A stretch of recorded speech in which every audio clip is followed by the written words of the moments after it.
सभी छोटे बड़े श्रोताओं को सुनीता भटनागर का प्यार भरा नमस्कार। ऑडियो स्टोरीज़ के हमारे चैनल कहानी जगत में आप सभी का स्वागत है।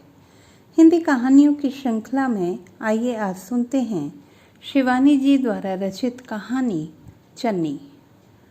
ट्रेन पूरी रफ्तार से चली आ रही थी। नीचे की बर्थ पर एक बुजुर्ग से नवाब साहब लेटे हुए स्टेट्समैन पढ़ रहे थे। पास ही उनका नाम लिखा सूटकेस धरा था, जिस पर नवाबजादा शौकत अली का नाम उन्हीं की जवानी की तरह धुंधला पड़ गया था। दूसरी बर्थ पर एक सिंधी नया जोड़ा कबूतर की सी गुटरगू में मस्त था। बार बार लड़की सी दिखती नई दुल्हन अपने जवान पति को ऊपर की बर्थ पर जाने के लिए ठेल रही थी और वह दुगने जोश से उससे छेड़खानियां किए जा रहा था। ऊपर की बर्थ पर लेटी मैं मन ही मन सोच रही थी कि ये नए नए ताजे जोड़े अपने आसपास की भीड़ से कितने बेखबर रहते हैं। मेरे लिए यह कोई नई चीज़ नहीं थी। नैनीताल की ठंडी सड़क पर दिन दहाड़े ऐसे 20 जोड़े एक दूसरे से लिपटे लिपटाए घूमते रहते हैं, पर मैं देख रही थी कि बुजुर्ग नवाबजादा शौकत अली को उस जोड़े ने बेहद परेशान कर दिया था। बेचारे बार बार खांसते खखारते अपनी उपस्थिति का आभास दे रहे थे। जब लखीमपुर में वह रसीला जोड़ा उतर गया तो उन्होंने चैन की सांस ली और करवट बदलकर सो गए। गर्मी बेहद थी, पंखा चल रहा था, पर ट्रेन के अधिकांश पंखों की भांति यात्रियों को छोड़कर डिब्बे की हर दिशा को हवा भेज रहा था। मैंने कई बार उसे घुमा फिराकर मनाने की कोशिश की, पर हार मानकर चुपचाप लेट जाना पड़ा। मैं सोच ही रही थी कि नीचे की बर्थ पर अपना बिस्तर बिछा लूं, इतने में ही बहुत सारा सामान लेकर 2-3 कुली घुस आए। भूरे भूरे बालों वाले एक लड़के ने बड़ी फुर्ती से निचली बर्थ पर होल्डॉल फैला दिया और एक पिस्तई रंग के बुर्के की सर के साथ एक महिला उस बर्थ पर जम गई। जमील, लो, इन कुलियों को पैसे दे देना और बचे हुए तुम रख लेना। एक 5 का नोट उन्होंने उस भूरे बालों वाले लड़के को थमाया ही था कि गाड़ी चल पड़ी और वह चट से उतर गया। नवाबजादा हल्के हल्के खर्राटे ले रहे थे। डिब्बे की बत्तियां पहले से ही बुझी हुई थीं। उस महिला ने अपना रेशमी बुर्का उतार कर खूंटी पर टांग दिया। महिला मेरे नीचे वाली बर्थ पर थी, इसी से चेहरा न दिखा, लेकिन गाड़ी स्टेशन छोड़ रही थी। स्टेशन की बत्तियों के अस्पष्ट से धुंधलुके में भी बुर्का टांगने वाली की लंबी लंबी उंगलियां मुझे स्पष्ट दिख गईं। कुछ बुर्के की रेशमी खसखस और कुछ उंगली में पड़ी हीरे की अंगूठी की दमक ने मेरा ध्यान आकर्षित किया।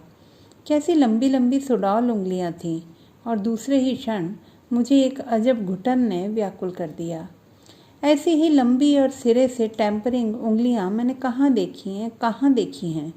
ठीक ठीक याद ना कर सकने की विचित्र झुंझलाहट ने मुझे ऐसा व्याकुल कर दिया कि याद न आने पर शायद नीचे कूदकर उस अपरिचित महिला की उंगलियां फिर देख डालती। पर तभी अचानक याद आया, उंगलियां जिन हाथों में मैंने देखी थीं वे जल भुनकर कब के राख हो चुके थे। उनके फिर दिख जाने का कोई प्रश्न ही नहीं उठ सकता था। आज से 10 वर्ष पहले मेरे पति ही तो उन उंगलियों का अस्तित्व गंगा में बहा आए थे। हाँ, चन्नी की उंगलियां कुछ ऐसी ही थी। मैं उससे कहती, चन्नी, तेरी उंगलियां तो चंपे की कलियां हैं। चल हट, वह कहती। ताई तो कहती है ऐसी लंबी लंबी उंगलियां चुड़ैल की होती हैं। ताई की नज़र में तो वह हमेशा चुड़ैल ही रही। चन्नी मेरे मंझले मामा की इकलौती लड़की थी। जन्मते ही उसने जननी को डसा और पिता को तो गर्भ में ही डस चुकी थी। अनाथ चन्नी को बड़े मामा जी ने ही पाला था।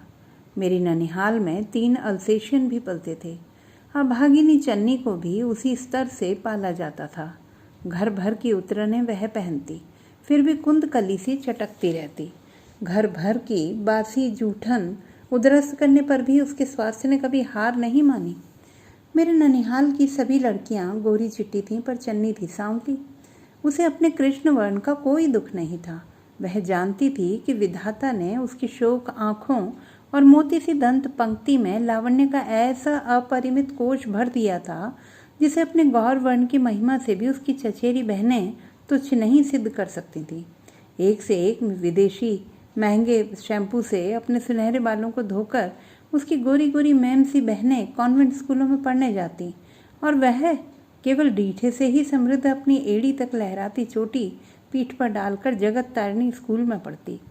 उसकी अध्यापिकाओं का कहना था कि ऐसी तेज लड़की उनके स्कूल में आज तक नहीं आई। एक बार अपने स्कूल की खेल की टीम के साथ वह रूस भी घूम आई तो चाची ताइयों के दिल पर छुरियां चल गईं। बड़े मामा जी ने ही जिद करके उसे भेज भी दिया, नहीं तो बेचारी जा भी ना पाती। विदेश से लौटने के बाद चन्नी की बोटी बोटी फड़कने लगी। शौक पहले से ही थी, अब वह ढीठ भी हो गई। जब छोटी थी तभी पास पड़ोस से शिकायतें आने लगी थी। चन्नी ने किसी की चूड़ियाँ मसक दी, किसी की गुड़िया कुएं में डाल दी, कहीं से कच्ची इमलियाँ चुरा लाई तो कहीं से कच्चे अमरूद। जवान हुई तो कयामत ही आ गई। उसकी किताबों से एक आध प्रेम पत्र का गिरकर बड़े मामा जी के हाथ में पड़ जाना तो नित्य की घटना थी। तिस पर मोहल्ले भर के छोकरों की भ्रमरावली उसके इर्द गिर्द मंडराने लगी। होने को तो बड़े मामा जी की लड़की सरला उससे कहीं सुंदर थी, किंतु बड़ी बड़ी आंखों की चंचल पुतलियां घुमाना, खिलखिलाकर हंसी के मंजीरे बजाना, यह सब उसे कहाँ आता। अपनी सामान्य सी साड़ी के आंचल सिग्नल से चन्नी मोहल्ले भर के युवकों के हृदय इंजन को रोक सकती थी। तभी तो बड़ी मामी जी अम्मा से कहती, बीवी छोरी बंगाल का जादू जाने हैं, किसी तरह छोरी के हाथ पीले करूं तो छुट्टी मिले। सुन तो रही हो, शास्त्री जी की बिटिया भी मुसलमान साइकिल वाले के साथ भाग गई। शास्त्री जी की बिटिया साइकिल वाले के साथ ना भागी होती तो शायद चन्नी के विवाह की इतनी जल्दी ना मचती। उसी दिन से मेरे दोनों मामा उसके लिए दाएं बाएं वर ढूंढने लगे, किंतु इसी बीच एक सुयोग्य पात्र ने उसे स्वयं ढूंढ लिया। चन्नी अपने मामा जी के यहाँ अलीगढ़ गई हुई थी। वहीं की नुमाइश में उसे चटकारे ले लेकर चाट खाते योगेन जीजा ने देख लिया था। अब चाट खाने वाले भी दो तरह के होते हैं, चन्नी ने मुझसे हंस हंस कर कहा था। आज भी उसकी हिरनी किसी आंखों की काली भंवर पुतलियां मेरे स्मृति पटल पर खिंच जाती हैं। एक तो प्लेट में चाट धरकर चम्मच से ऐसे चुभते हैं जैसे मोती हो, ना मिर्च की सिसकारियाँ, ना हा हा हु, ना उंगलियां चाटना, ना आंखों में पानी। और एक चाट खाने वाले होते हैं हम सरीखे, आंखें लाल, होंठ लाल, यानी दृगन बीच डोरे लाल झलकें बस। तेरे जीजा ने हमें देखा और पसंद कर लिया। काश जीजा उस पर रिझे ही रहते। ननिहाल की वह विश्ववल्लरी मुझे प्राणों से प्रिय थी। उसकी कुख्याति सुनकर भी मुझे कभी घृणा नहीं हुई। एक दिन बड़ी मामी ने मुझे निराले में खींचकर समझाया भी था, देख बिट्टो, उस छोकरी के पीछे पीछे मत फिरे, वह जहर की बुझी है, जहर की। अपनी नानी पे गई है रंडी। चन्नी के नाना ने वैश्य से विवाह किया था। हो सकता है चन्नी में अपनी रूप जीवा नानी के ही संस्कार आए हों। मंझले मामा ने घर भर की अवहेलना करके ही मामी से विवाह किया था। इसी से वर्जित कुल की स्मृति चिन्ह चन्नी सबकी आंखों की किरकिरी थी। मैं छुट्टियों में ननिहाल जाती तो वह मुझसे लिपट जाती, हाथ नचा नचा, पुतलियां घुमा घुमा ऐसे ऐसे रंगीन किस्से लेकर बैठ जाती कि जी में आता सुनते ही रहो। प्रेम पत्रों का उसके पास एक बड़ा सा पुलिंदा रहता था, जिसे वह पिछवाड़े के बरामदे में मुझे ले जाकर पढ़ पढ़ कर सुनाती थी। सरला से मत कहना, बड़ी चुगलखोर है, चट ताई से कह देगी, वह कहती, और सकरे पिछवाड़े में पास के पागल खाने से आती दुर्गंध के दुस्सह भार को वहन कर मैं उसके प्रेम पत्रों के रस भंडार का रसास्वादन करती। एक उम्र ऐसी होती है जब ऐसे प्रेम पत्रों का लड़कियों के मनोरंजन के लिए विशेष महत्व होता है। हमारी शायद वही उम्र थी। मैं 16 की थी और चन्नी 17 की। उसी साल चन्नी का विवाह भी हो गया। मुझे आज भी उसके विवाह की एक एक घटना कंठस्थ है। भारी जामदानी लहंगे में चन्नी की मुट्ठी भर की कमर दोहरी हुई जा रही थी। उसकी नाक छिदी नहीं थी, इसी से उसके ससुराल से स्प्रिंग वाली बड़ी सी नथ आई थी, जिसका स्प्रिंग या तो ढीला हो जाता था या घूंघट की उम्मत से घुटकर चन्नी स्वयं ढीला कर सबके सामने घूंघट पलट कर कह उठती थी, देखो ताई, यह नथ हमसे नहीं संभलती। आंखें दिखाती, दांत पीसती बड़ी मामी दुगना घूंघट खींच देती और उसकी फुसफुसाहट तीखी होकर शायद उसी दिन योगेन जीजा के कानों में पड़ गई। अरे आज के दिन तो हमारी लाज शर्म रख ले। योगेन जीजा शायद जान गए थे कि बिगड़ी घोड़ी को लगाम और चाबुक की शान में नहीं साधा तो वह उन्हें भी अनाड़ी सवार की तरह मिट्टी में लिटा देगी। सिर से पैर तक गहनों से लदी चन्नी विदा हुई तो मेरी दोनों मामियों ने निश्चिंत सांस लेकर कहा था, चलो भाई, हमने तो अब गंगा नहा ली। फिर कई साल तक मुझे चन्नी की खबर ही नहीं मिली। मेरे विवाह पर भी योगेन जीजा ने उसे नहीं भेजा। सरला तो कहती थी कि उसके प्रेम पत्रों के पुलिंदे के बारे में किसी ने योगेन जीजा को बतला दिया था। क्या पता बताने वाली स्वयं सरला ही हो। फिर सरला के ब्याह में बड़े मामा उसे स्वयं जाकर लिवा लाए। मुझे लगता है उस अभागिनी को बड़े मामा बहुत चाहते थे, इसी से मामी के बहुत बुरा भला कहने पर भी वे उसे लिवाने चले ही गए। और कैसा आश्चर्य कि जीजा ने चटपट भेज भी दिया। 3 अदद मरियल सी बच्चियों को लेकर जब वह तांगे से उतरी तो मैं अवसन्न रह गई। यह वही चन्नी थी जो छूने से भी मैली होती थी। न आंखों में वह शौखी थी, न चेहरे पर रौनक। मुझे देखते ही सिर झुका लिया, जैसे अपनी गंदी बदशक्ल लड़कियों के लिए माफ़ी मांग रही हो। तीनों बच्चियों ने माँ का रंग और बाप का नक्शा पाया था। तीनों ही के चेहरे पर योगेन जीजा की सुग्गे की नाक का मनहूस साया था। उनके जिन अंगों को ढकने के लिए उनके धारीदार कच्छों की सृष्टि हुई थी, उन्हें खुला छोड़कर वे उनके घुटनों तक बड़े ही फूहड़ ढंग से लटक आए थे। नाक बह रही थी, जिन्हें पहुँचने की चन्नी को कोई चिंता नहीं थी। विवाह के पश्चात सुघड़ से सुघड़ नारी भी कितनी बदल जाती है। यह वही चन्नी थी जिसके प्रेम पत्रों के प्रतिभाशाली लेखक उसके मनोहर व्यक्तित्व की बलैयाँ लेते थे। उसका आदेश पाते ही वह किसी भी मेल ट्रेन के धड़धड़ाते पहियों के नीचे लेट जाने के लिए तत्पर रहते थे। हाय राम, चन्नी तुझे ये क्या हो गया? बारात आने को है, कम से कम आज तो साड़ी बदल ले। मैंने उसे खींच खांच कर अपनी एक साड़ी पहना दी। बालों को संवार कर जूड़ा बनाया, बिंदी लगाने लगी तो वह दोनों हाथों से मुंह ढककर सिसक पड़ी। अरे भाई, हमारी कमीज़ कहाँ डाल दी? हद हो तुम। योगेन जीजा की चिड़चिड़ी आवाज़ सुनते ही वह भीगी बिल्ली सी दुबक गई। मैं समझ गई कि हृदयहीन पति के कठोर शासन ने ही उसकी मुखश्री छीन ली है। बारात विदा होते ही जीजाजी उसे लेकर चले गए। उन्हें किसी मीटिंग में दिल्ली जाना था। योगेन जीजा, चन्नी को यहीं छोड़ जाइए ना, हमें भी तो दिल्ली जाना है, हमारे साथ चली जाएगी, मैंने कहा। और चन्नी का चेहरा फक पड़ गया, जैसे मेरे दुस्साहस से योगेन जीजा सबके सामने उसका अपमान न कर बैठे। नहीं, यहाँ कैसे छोड़ दें? होटल का खाना हमसे नहीं खाया जाता। वह गई तो हमारे भाई के मुझसे ठीक से मिली भी नहीं। एक सहमी सी हंसी के पीछे उसके दोनों होंठ बरबस रोकी हुई रुलाई के भार से कांप रहे थे। मैं मोड़ पर अचानक ओझल हो गए उसके तांगे को देख रही थी कि न जाने कहाँ से बड़ी मामी आ गई। उनकी पुत्री को ससुराल से बहुत ही साधारण सा चढ़ावा आया था, उसी की भड़ास उन्होंने चन्नी के मत्थे निकाली। क्या सुख है चन्नी को? जमींदार से जाकर सुना योगेन तालों में बंद करके धरे है। लक्षण जो वैसे ठहरे, इससे तो अपनी सरला अच्छे घर गई। ऐसा भी क्या गहना जिससे गर्दन टूटे? चन्नी तो राह पर आ गई। दामाद करी ना मिलता तो आज शमी मंजिल में होती। सामने शमी मंजिल के गुंबद दिख रहे थे। सबसे ऊंची मंजिल पर बने आधे चांद पर नए मालिक ने काला रंग पोत दिया था। जिस छत की मुंडेर पर बिगोनिया के गमले महकते थे, वहां पर कई जोड़ी कच्छे और मैली सी पांडु जीर्ण सिलवारें सूख रही थी। चन्नी की शादी के साल ही शमी मंजिल ने उजड़कर पहले से ही उसकी मौत का मातम मना लिया था। आबिद चचा पाकिस्तान भाग गए और अब उनकी शमी मंजिल किसी सरदार को क्लेम में मिल गई थी। सरदार जी के 17 बच्चे थे जो उनकी छत की हर मुंडेर पर लंगूरों की तरह चढ़े रहते थे।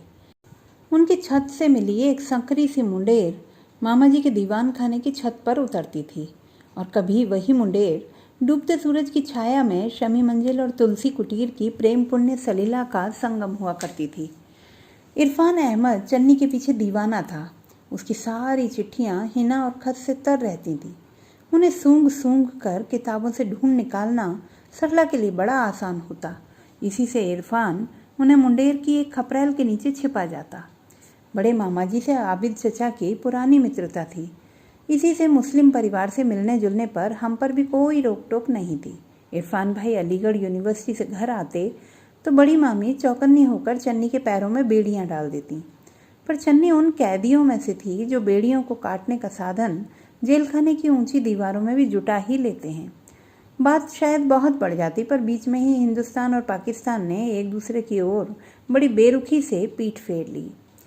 जब मेरे पति की बदली दिल्ली हो गई तो मैं खुशी से उछल पड़ी। चन्नी वहीं थी, अब मैं उसकी उदासी को दूर कर लूँगी और वह फिर पहाड़ी मैना से चहकने लगेगी। किंतु चहकती कैसे? मैना के गले में सुना एक कांटा उगाता है और वह चहकना बंद कर एक दिन गर्दन डाल देती है। चन्नी के गले में भी ऐसा ही कांटा उगाया था। मेरे और उसके मकान के बीच कुल 3 मकानों का फासला था और काम निपटाते ही मैं उसके पास पहुंच जाती। पर धीरे धीरे मुझे लगने लगा कि जो चन्नी मुझे देखकर कली से खिल उठती थी, अब मुरझा कर बिखर जाती है। योगेन जीजा के ऑफिस से लौटने से पहले ही मुझे किसी प्रकार विदा कर देने को वह झटपटाने लगती थी। मेरे यहाँ आती भी तो सहमी सहमी निगाहों से इधर उधर देखती, बार बार चौंक पड़ती और कभी कभी अपनी बड़ी बड़ी आंखें मेरे चेहरे पर गड़ाए मुझे देखती ही रह जाती। मैं पूछती भी तो किससे? घर के भेदी प्रायः नौकर या बच्चे ही होते हैं। नौकर जीजाजी रखते ही नहीं थे और चन्नी की तीनों बच्चियां वज्र मूर्खा थीं। इसी बीच मैं बाबूजी की बीमारी का तार पाकर मायके चली गई। वहीं मुझे एक दिन अपने पति की चिट्ठी मिली कि चन्नी किसी के साथ भाग गई। मैं स्तब्ध थी मन ही मन। मैं जानती थी कि चन्नी कभी भाग ही नहीं सकती। भागने की भी तो आखिर एक उम्र होती है। 34 वर्ष की पढ़ी लिखी 3 बच्चियों की माँ चन्नी भला किसके साथ भाग सकती थी? किसके साथ भागी यह पता नहीं, मेरे पति ने लिखा था, लेकिन योगेन का कहना है कि वह किसी प्रेमी के साथ ही भागी है। चन्नी क्या ऐसी ना समझती? योगेन जीजा के निर्मम व्यवहार और शक्की स्वभाव से ही ऊबकर वह किसी ताल बावड़ी में कूद गई होगी। बेचारी ने पति का विश्वास पाने के लिए कितनी चेष्टा की थी। मैं नित्य बड़ी आशा से अखबार देखती, शायद किसी युवती की लाश मिलने का समाचार हो। इसी बीच मेरे पति का एक पत्र आया कि चन्नी के किसी सरदार के यहाँ छिपने का समाचार मिला था। वहाँ पुलिस की सहायता से योगेन जीजा ने छापा मारा तो सरदार फरार हो चुका था और दरवाज़ा तोड़ने तक चन्नी ने अपने शरीर पर मिट्टी का तेल छिड़क कर आग लगा ली थी। पड़ोसियों ने बतलाया कि वह सरदार कुछ ही दिन पहले 10 साल की सजा भुगत कर लौटा था और एक दिन वह सुंदर सांवली बंगालिन सी लड़की उसके साथ आकर रहने लगी थी। दिन भर वह कमरे में बंद रहती और रात को सरदार के साथ घूमने निकलती। दरवाज़ा तोड़ने तक वह खत्म हो चुकी थी। बाद में योगेन जीजा और मेरे पति ही उसकी मिट्टी ठिकाने लगा आए थे। आज ट्रेन में किसी अपरिचिता की लंबी उंगलियां देखकर अभागिनी चन्नी की स्मृति फिर ताज़ा हो उठी थी। एक बार बर्थ से झांक कर देखने की चेष्टा की तो देखा वह अपरिचिता मुस्लिम महिला करवट बदले सो रही थी। नवाब साहब के खर्राटों और ट्रेन के झक्कोरों के बीच मुझे भी नींद ने दबोच लिया। काफ़ी देर बाद किसी स्टेशन पर गाड़ी रुकी, फिर चली और फिर न जाने कितने स्टेशनों पर रुकती चलती बढ़ती गई। मैं गहरी नींद में पड़ी ही रही। जब उठी तो हल्का गुलाबी उजाला होने लगा था। नीचे झांक कर देखा तो बर्थ खाली थी। लंबी उंगलियों वाली मुस्लिम महिला न जाने किसी स्टेशन पर उतर चुकी थी। हाथ में गड़ुआ लिए नवाब साहब बाथरूम में घुस गए तो मैं भी बिस्तर से उतरकर नीचे की बर्थ पर आ गई। एक छोटा सा रुमाल शायद वह महिला भूल गई थी।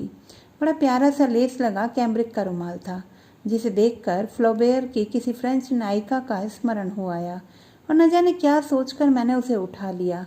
स्पर्श और भी प्यारा लगा। नाक से लगाया तो मुझे सांप जैसे सूंघ गया। कैसी परिचित मीठी खुशबू थी, वही जानी पहचानी मीठी खुशबू जो इरफान अहमद के हिना के तर खतों से आया करती थी। लखनऊ आने तक वह रुमाल मेरी मुट्ठी में ही धरा रहा। वह रुमाल नहीं, जैसे शादी के पसीने से तर चन्नी का हाथ मेरे हाथ में बंद था। घर पहुंचते ही मैंने पति से पूछा, क्यों, उस दिन आप भी जीजाजी के साथ मरघट तक गए थे ना? मेरे पति मुझे ऐसे देखने लगे जैसे मेरा दिमाग फिर गया हो। चन्नी को मरे 10 साल हो चुके थे। हद करती हो तुम भी, आज अचानक क्या याद आई? नहीं, ऐसे ही पूछा।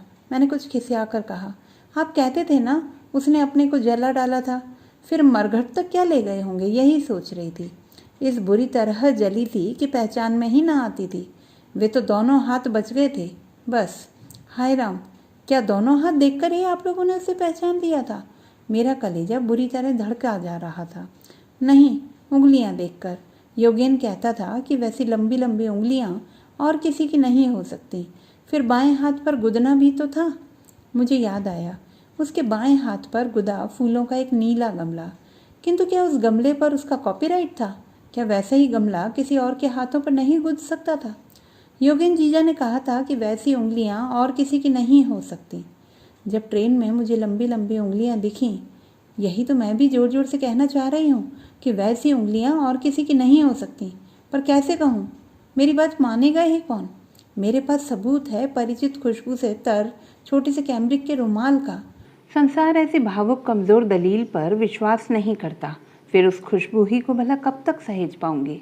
हिना और खस की खुशबू अब चिन्नी के रहस्यमयी अस्तित्व की भांति धीरे धीरे उड़ती जा रही है।